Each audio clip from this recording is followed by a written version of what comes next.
사람이 만일 온 천하를 얻고도 제 목숨을 잃으면 무엇이 유익하리요? 사람이 무엇을 주고 제 목숨과 바꾸겠느냐? 이 세상에서 가장 귀한 것이 있다고 한다면 그것은 바로 목숨일 것입니다. 하나님께서는 우리들의 목숨을 얼마나 사랑하셨는지 모릅니다. 하나님께서 우리의 한 영혼을 어떻게 사랑하셨는가 잠시 생각해 보기를 원합니다.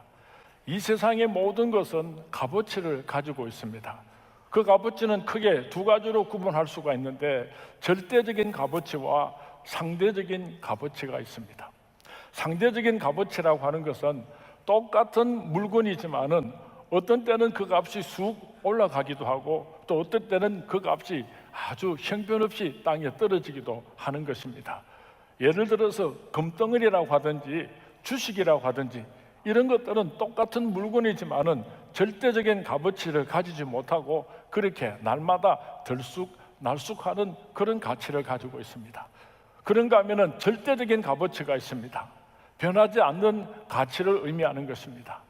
한쪽에다가 잘생기고 똑똑한 아들, 딸들을 한 50명쯤 올려놓고 다른 한 저울에다가 아주 못생기고 사고뭉치 자기 자식 하나를 올려놓고 이 세상의 모든 부모들에게 어느 쪽이 더 무겁습니까? 하고 물어보면 이 세상의 어머니들은 못생긴 자기 자식이 다 귀하고 무겁다고 그렇게 대답을 할 것입니다. 어머님께서 자식을 사랑하는 것은 만고불변의 진리입니다. 오늘도 이 세상의 모든 어머니들은 자기 자식을 이 세상의 그 어떤 자식들보다도 더 존귀하게 사랑하고 아끼는 것입니다. 이 우주를 창조하신 하나님에게 가장 소중하고 귀한 것이 무엇이겠습니까? 한쪽에다가 하나님께서 창조하신 천하 만물을 올려놓고 다른 저울 한쪽에 독생자 예수님을 올려놓고 우리들이 하나님에게 하나님 어느 쪽이 더 무겁습니까? 하고 질문을 하면 하나님께서는 내 아들 예수가 천하 만물보다도 더 소중하단다 그렇게 말씀하실 것입니다. 그 하나님께서 그 저울의 한쪽에다가 독생자 예수님을 올려놓고 다른 한쪽에다가 여러분을 올려놓았습니다. 그리고 우리가 하나님께 묻습니다. 하나님 어느 쪽이 더 무겁지요?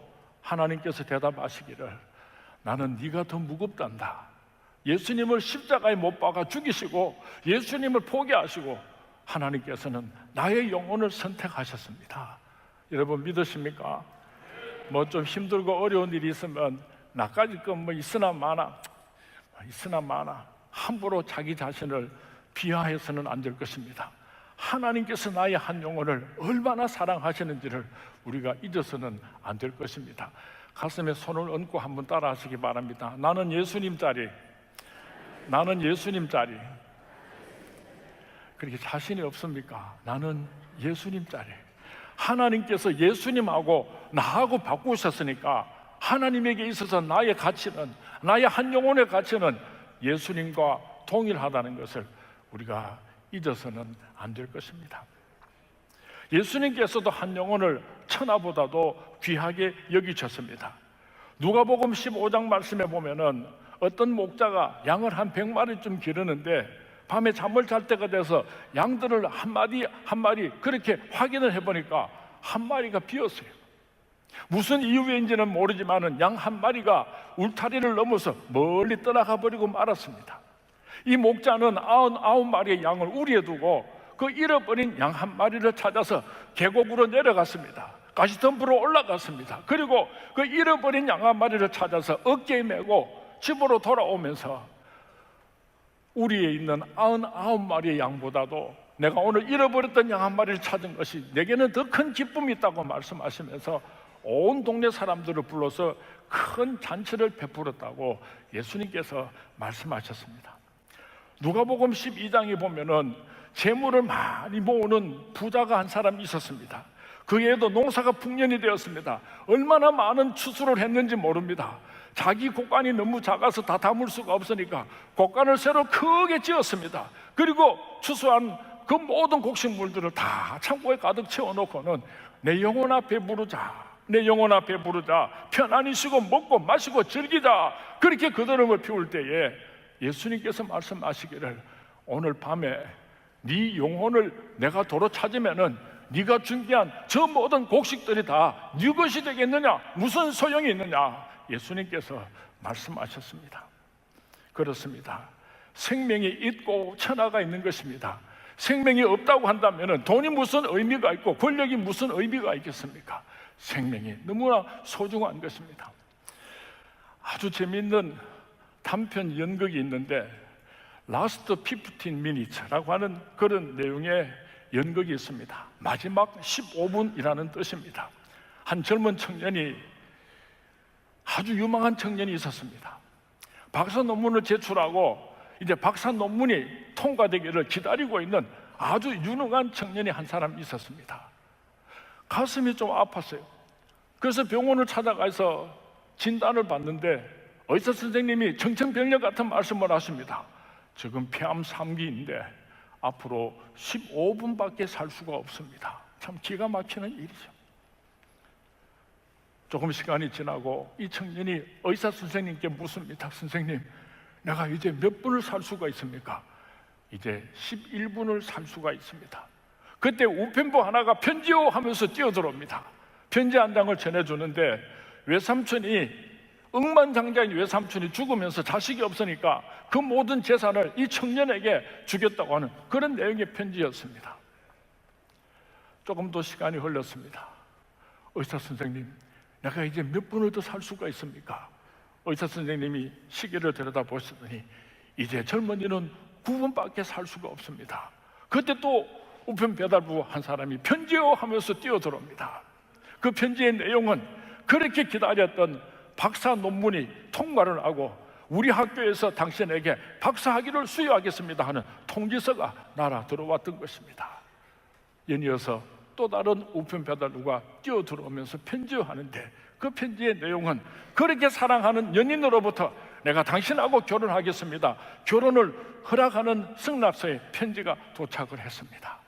이 젊은 청년은 불과 30의 나이에 이 세상의 모든 것을 다 얻었지만은 그러나 그의 생명은 이제 5분도 남지를 않았던 것입니다. 이 세상에 아무리 귀한 것이 있다고 할지라도 내 생명이 있을 때 그것이 소중한 것입니다. 천하를 얻고서도 생명을 잃어버린다고 한다면 무엇이 내게 가치 있는 일이 있을 수가 있겠습니까? 오늘 예수님께서 우리에게 말씀하십니다. 만일 사람이 온 천하를 얻고서도 제 목숨을 잃으면 무엇이 유익하리요? 사람이 무엇을 주고 제 목숨과 바꾸겠느냐? 생명보다 더 귀한 생명이 있습니다. 성경 말씀에 보면은 우리들이 살고 있는 이 세상의 생명은 100년 안짝에 끝이 나지만은 그 다음 세계는 영원한 생명이 있다는 것을 말씀하고 있습니다. 요한복음 3장 16절에 하나님이 세상을 이처럼 사랑하사 독생자를 주셨으니 이는 그를 믿는 자마다 멸망치 않고 영생을 얻게 하려 하심이라. 영생은 우리들이 이 세상에서 사는 생명보다도 1000배 만배나 더 소중한 것입니다. 이 세상의 생명은 100년 안짝에서 끝이 나지만은 영원한 생명은 1000년도 아니고 만년도 아니고 영원한 생명이기 때문에 영생을 얻는다고 하는 것은 우리가 이 세상에 살아가는데 가장 소중한 것입니다. 우리 육신의 생명도 귀하지만은 우리의 영적인 생명, 영생은 너무나 소중하고 너무나 귀한 것입니다. 두 번째로 천하에서 가장 귀한 일이 있다고 한다면 무슨 일인가? 그것은 천하보다 귀한 생명을 구원하는 이 일이야말로 우리가 이 세상에서 사는 동안에 가장 소중하고 귀하고 아름다운 일이 될 것입니다. 우리가 전도를 한다는 것은 예수님께서 우리에게 주신 마지막 지상명령이기도 하고 간절한 부탁이기도 한 것입니다. 마태복음 28장 18절에서 20절까지 우리 함께 봉독하도록 하겠습니다. 시작.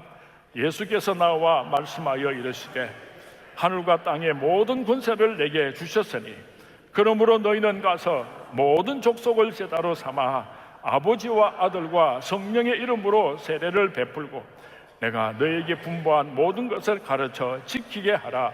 볼지어다 내가 세상 끝날까지 너희와 항상 함께 있으리라 하시니라. 우리가 이 세상에 사는 동안에 우리가 꼭 해야 할 일들이 많이 있을 것입니다. 그 가운데서 가장 소중한 일이 무엇인가 하면은 날 구원하신 예수님께서 우리에게 부탁하신 천하보다 귀한 영혼을 하나님께로 인도하는 일인 것입니다. 누구를 전도할 것인가 고민을 하시는 성도님들이 많이 있을 것입니다. 하나님으로부터 만세전에 택함을 받았음에도 불구하고 이것을 알지 못하고 살아가는 어리석은 사람들이 오늘도 얼마나 많은 줄 모릅니다. 우리가 생각하기를 내가 언제 구원을 받았는가, 예수를 믿음으로 말미암아 그날부터 내가 구원을 받은 것으로 생각을 하는데, 하나님께서는 창세전에, 하나님께서는 만세전에 저와 여러분을 선택하시고 그 이름을 생명책에 기록하여 놓으셨습니다. 믿으시면 아멘 하시기 바랍니다. 그런데 이것을 알지 못하고 사탄 마귀의 종노릇을 하면서 지옥불로 끌려가는 불쌍한 영혼들이 얼마나 많은지 모릅니다. 그래서 하나님께서 그 영혼들을 불러서 하나님께로 데리고 오라고 오늘 우리에게 부탁하고 계시는 것입니다. 고린도전서 2장 7절 말씀을 우리 같이 봉독합니다. 시작. 오직 은밀한 가운데 있는 하나님의 지혜를 말하는 것으로서 곧 감추어졌던 것인데 하나님이 우리의 영광을 위하여 만세전에 미리 정하신 것이라. 하나님께서 저와 여러분을 만세전에 선택하신 것처럼 하나님께서 만세전에 선택하였음에도 불구하고 그 하나님의 사랑을 알지 못하는 어리석은 불쌍한 사람들을 주님께로 인도하는 귀한 사역에 동참할 수 있게 되기를 주님의 이름으로 부탁을 드립니다. 누가복음 14장 말씀에 보면은 한 큰 부자가 잔치를 배설해 놓고 손님들을 초대했습니다.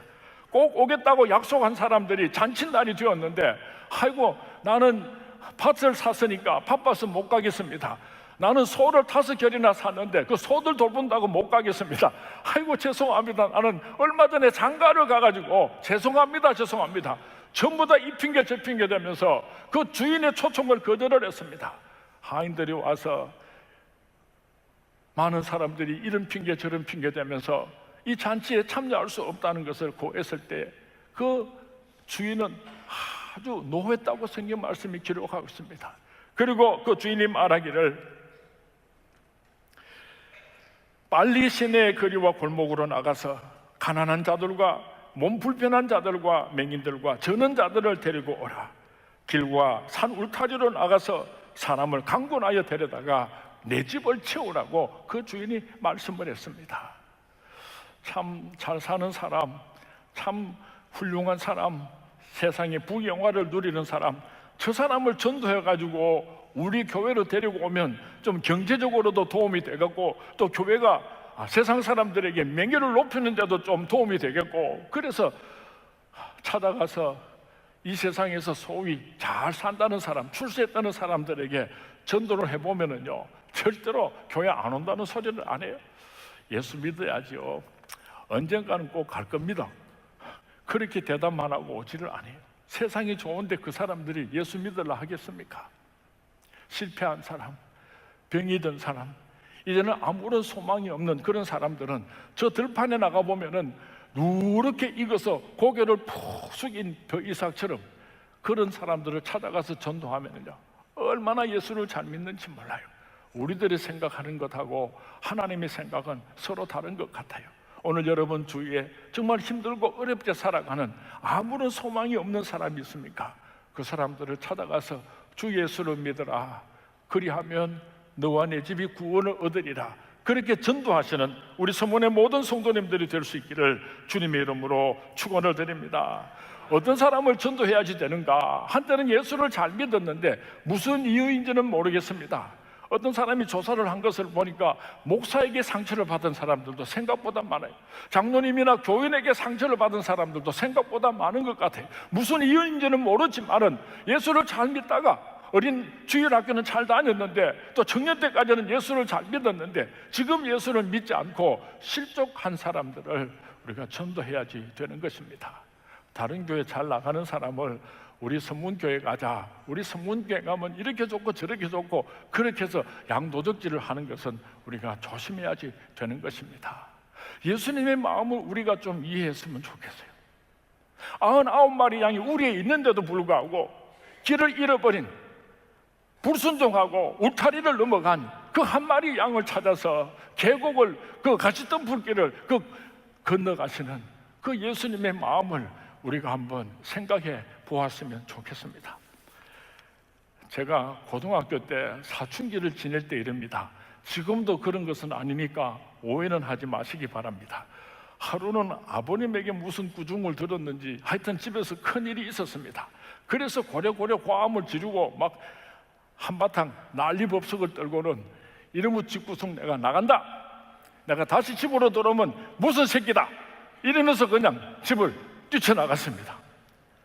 용기가 대단했죠. 뛰쳐나왔는데 세상에 갈 데가 없어요. 갈 데가 없어요. 하루 종일 돌아다니다가 저녁 무렵에 저 달성공원에 올라가가지고 언덕에 있는 의자에 앉아가지고 있는데요, 날씨가 컴컴해 오기 시작합니다.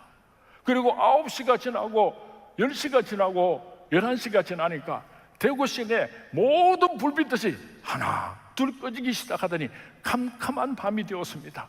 참 외로웠습니다. 무서웠습니다. 그리고 배도 고파서 견딜 수가 없었습니다. 어떻게 하면 좋지? 긴 밤을 내가 어떻게 보낼 것인가 고민을 하다가 내가 집으로 돌아가야 하리라, 집으로 돌아가야 하리라 그렇게 생각을 했는데, 아주 오늘 낮에 내가 그렇게 큰 소리를 치고 두 번 다시는 집으로 돌아오지 않는다고 고함고함 지르고 나왔는데 제 발로 걸어가는 것이 그것이 쉬웠겠습니까? 얼마나 고민을 많이 하다가 그래도 집으로 돌아가자 그렇게 결심을 하고 집으로 돌아오는데, 저 달성공원 언덕에서 우리 사택 서문교회 안에 있는 사택까지 걸어오는데 한 200m 되겠습니까? 그런데 멀대요 멀어. 얼마나 먼지요. 마치 탕자가 집으로 돌아오는 걸음이 먼 것처럼 그 길을 걸어오는데 얼마나 힘들고 어려웠는지 몰라요. 집 앞에까지는 왔는데 고민이 생겼어요. 문을 두들기면은 가족들이 다 일어날 텐데, 그러면 오늘 낮에 내가 그 짓을 해놓고 다시 집으로 들어가려면 얼마나 창피하고 자존심이 상하겠습니까? 그래서 문을 두들기지 못하고 한참이나 서성이다가 혹시 문을 열어놓았을지도 모르니까 한번 문 꼬리를 잡아보자 싶어서 손잡이를 잡으니까 쑥 돌아가는 거예요. 문이 열리더라고요. 이거 살았구나 싶어가지고 문을 열고는 살금살금 집 안으로 들어섰습니다. 제 방까지 가려고 하면은요, 그 마루를 지나야지 그렇게 제 방으로 갈 수 있는데 거기 가족들이 다 앞에 큰 방에서 잠을 자고 있는데 들키지 않으려고 고양이 발걸음으로 살금 그렇게 그 마루를 지나가지고 제 방으로 들어왔습니다. 아이고 살았구나 싶어서 이제 잠을 자려고 준비를 하려고 불을 켰더니요, 세상에 아랫목에 어머니께서요 밥상을 차려놓은 거예요. 아직도 국이 따끈따끈하고 밥이 따끈따끈한 걸 보면은 얼마 전까지도 어머니께서 그 방에 계셨던 거예요. 그 밥을 허겁지겁 다 먹고 그날 밤 집에서 잠을 잤습니다. 오늘 어머님 저 뒤에 앉아 계시는데 어머니 고맙습니다. 지금 가만히 생각을 해보면은요, 그 문이 저절로 열려 있었겠습니까? 어머님께서 열어놓으신 거예요. 제가 그 복도를 지나갈 때 어머니께서 주무시고 계셨겠습니까? 자는 척 하신 거예요. 저 상민이가 곤란하지 않게 하려고 내가 방에 들어가서 밥을 맛있게 허겁지겁 먹는 소리를 듣고 나서야 우리 어머님께서는 그날 밤에 비로소 잠을 주무셨을 것입니다. 저는 어서 돌아오오 어서 돌아오오 이 찬송을 부르면 자꾸 눈물이 납니다. 2절 찬송입니다. 어서 돌아오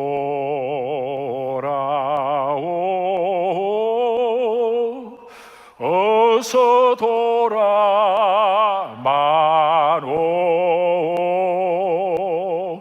우리 주는 날마다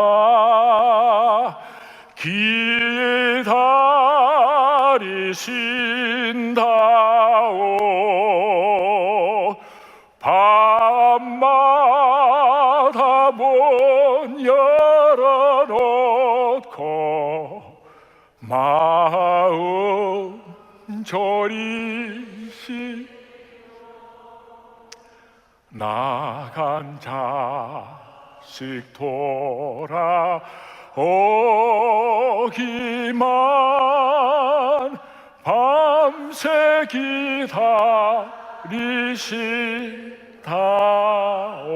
기다리시다오.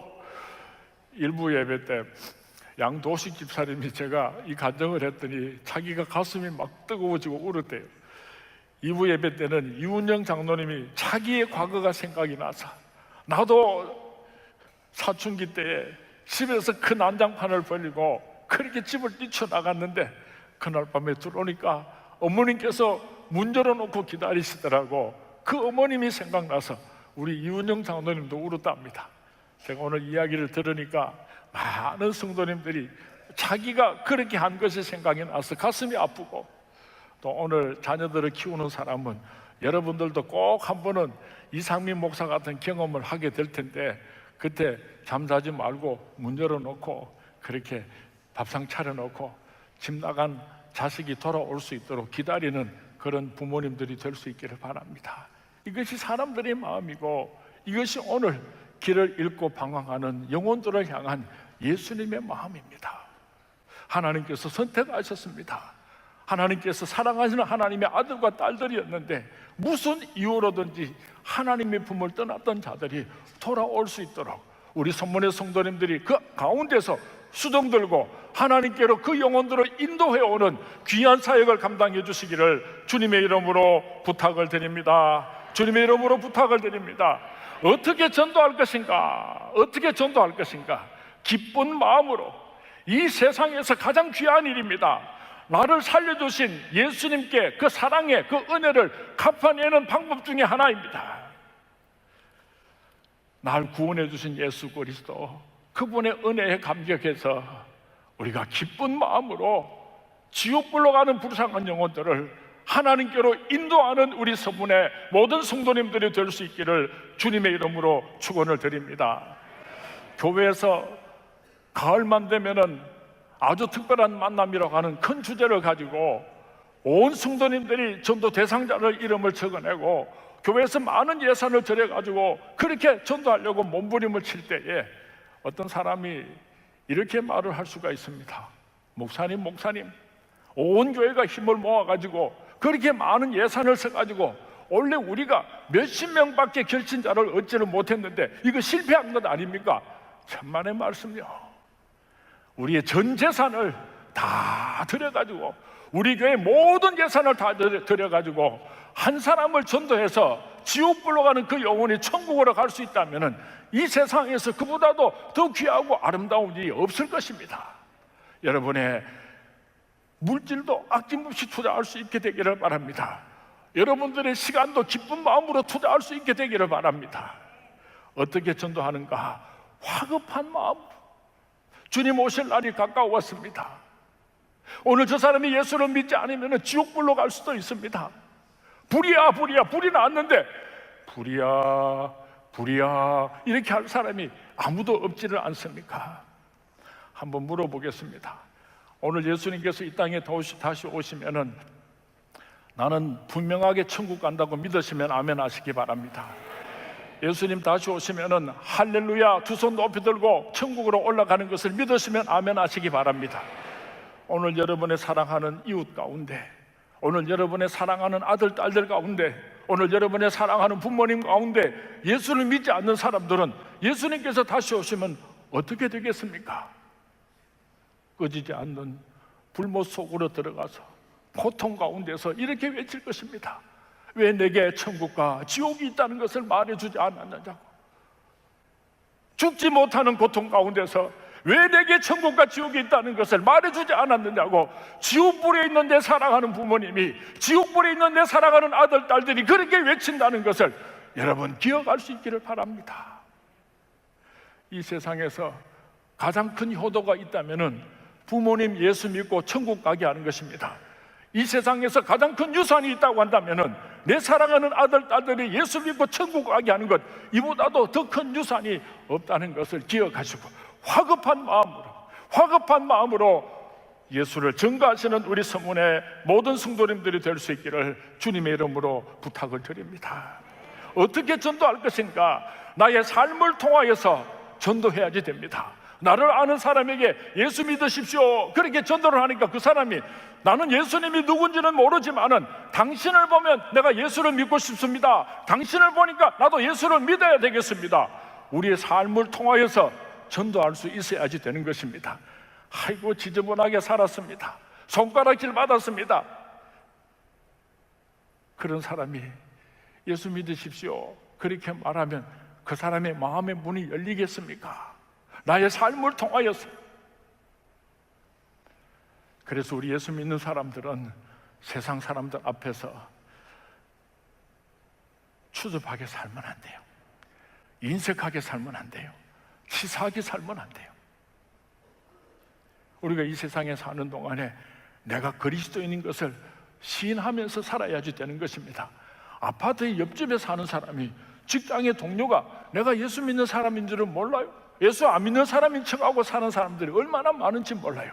예수님께서 말씀하셨습니다. 마태복음 10장 32절에서 33절 말씀입니다. 다 같이 봉독합니다. 시작. 누구든지 사람 앞에서 나를 시인하면 나도 하늘에 계신 내 아버지 앞에서 그를 시인할 것이요, 누구든지 사람 앞에서 나를 부인하면 나도 하늘에 계신 내 아버지 앞에서 그를 부인하리라. 세상 사람들 앞에서 나는 예수 믿는 사람입니다, 정정당당하게 거룩하고 아름답고 진실한 모습을 보여주므로 그 삶을 통하여서 예수님을 증거하시는 우리 서문의 모든 성도들이 될 수 있기를 주님의 이름으로 축원을 드립니다. 사도행전에 보면은 초대교회에 두 가지 특징을 기록해 놓고 있습니다. 첫 번째는 모든 성도들이 다 전도하는 사람들이었습니다. 두 번째는 모든 날이 다 전도하는 날이었습니다. 그들은 예수 믿는 것과 전도하는 것을 하나로 생각을 했습니다. 예수를 믿는 사람이면 당연히 전도하는 것을 하나로 생각하고 초대교회 성도님들은 살았던 것입니다.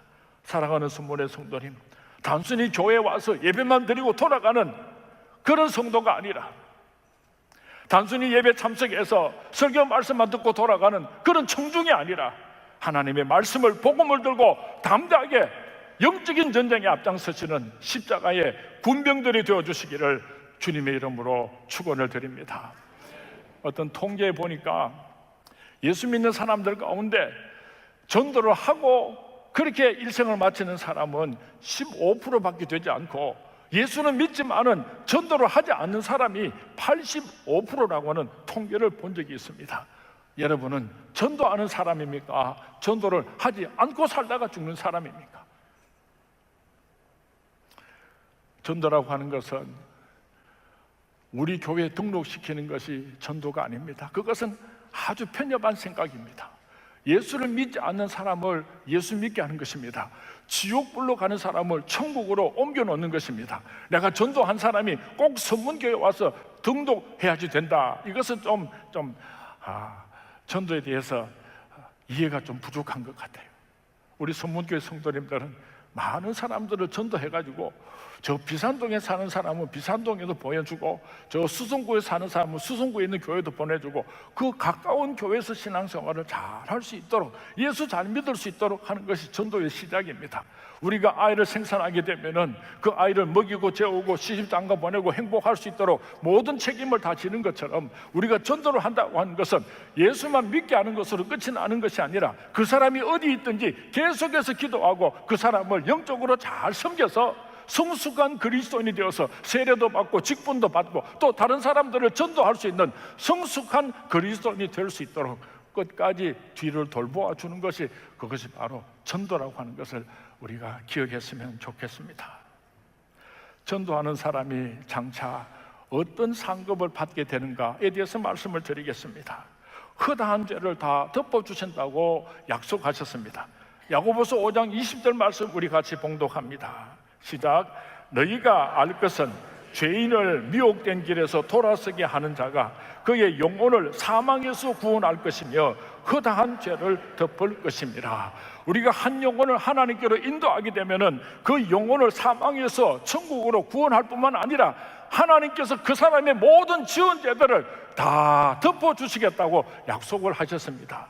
우리가 천국 가서 하나님 앞에 서게 될 때에 깨끗할 사람이 누가 있겠습니까? 참 지저분할 겁니다. 얼마나 부끄러우겠습니까? 그런데 하나님께서 우리 그 모든 죄악들을 나는 모른다 하고 다 덮어주시겠다고 약속을 하셨습니다. 약간 덜 떨어진 그런 여자 한 분이 계셨는데 시집을 가서요, 팔푼이 말하는 거나 생각하는 거나 행동하는 거나, 그래서 남편한테 구박받고 시아버지 시어머니한테 구박받고 온 시집 식구들한테 구박받고 참 불쌍해서 볼 수가 없어요. 그런데 어느 날 떡두꺼비 같은 아들을 하나 쑥 뽑아 놓으니까요, 남편도 그 아내를 얼마나 끔찍하게 살아가고 시아버지 시어머니도요, 우리 며느리 얼마나 끔찍하게 사랑을 하는지요. 아이, 젖을 먹인다고 저 가슴을 쭉 드러내가 줄렁줄렁거리 뛰어다녀도요, 아이고 우리 마누라, 아이고 우리 며느리 얼마나 사랑을 받는지 몰라. 왜 그렇죠? 자손이 귀한 집에 자식을 생산하니까 그렇게 사랑을 받는, 천하보다 귀한 영혼을, 지옥불로 가는 불쌍한 영혼을 우리가 데려다가 천국으로 옮겨놓게 되면은 하나님께서 그 기쁨을 이기지 못하시고 네가 지은 죄를 내가 다 덮어주겠다고 그렇게 약속을 하셨습니다. 이런 축복의 주인공이 될 수 있기를 주님의 이름으로 축원을 드립니다. 두 번째로 어떤 축복을 주시는가? 영원히 빛나는 상급을 주시겠다고 약속을 하셨습니다. 다니엘서 12장 2절에서 3절 말씀을 우리 같이 봉독하도록 하겠습니다. 시작. 땅의 티끌 가운데에서 자는 자 중에서 많은 사람이 깨어나 영생을 받는 자도 있겠고 수치를 당하여 영원히 부끄러움을 당할 자도 있을 것이며, 지혜 있는 자는 궁창의 빛과 같이 빛날 것이요 많은 사람을 옳은 대로 돌아오게 한 자는 별과 같이 영원토록 빛나리라. 아멘. 구원받아 천국에 들어갔다고 해서 그 영광이 다 똑같은 것이 아닙니다. 어떤 사람은 부끄럽고 수치스러운 구원을 얻는 사람도 있지만은 어떤 사람은 영광스러운 해와 같은 달과 같은 구원을 얻는 사람도 있다고 고린도전서 3장 12절에서 15절 말씀에 약속하셨습니다. 우리가 전도하고 천국에 들어가면 하나님께서 우리에게 해와 같은 영광스러운, 달과 같은 영광스러운 구원을 주시겠다고 약속을 하셨습니다. 아주 특별한 만남을 통해서 우리가 지금 어떤 사람을 전도할 것인가 하나님 앞에 약속하는 명단을 다 작성했습니다. 그 사람들의 이름을 불러가면서 매일처럼 기도할 수 있기를 바랍니다. 찾아가시기 바랍니다. 또 선물도 드리시기 바랍니다. 그래서 이번 한 해가 지나가기 전에 하나님 앞에 약속한 영혼들을 하나님께로 데리고 오는 위대한 하나님의 사람으로 십자가의 용사로 쓰임받을 수 있게 되기를 주님의 이름으로 축원을 드립니다. 그리고 이 땅에서 하나님의 약속을 마음껏 축복을 누리면서 사시다가 영원한 하늘나라 천국에서 큰 상급 받으시는 우리 선문의 모든 성도님들이 될 수 있기를 주님의 이름으로 축원을 드립니다. 구호 준비! 다시 구호 준비! 전도는, 영광은, 전도는, 영광은. 예, 우리 한번 이번 가을에 전도의 열매를 많이 맺어서 하나님께 큰 영광 올려드리시는 우리 선문의 모든 성도님들이 될 수 있기를 주님의 이름으로 축원을 드립니다. 주님의 이름으로 축원을 드립니다.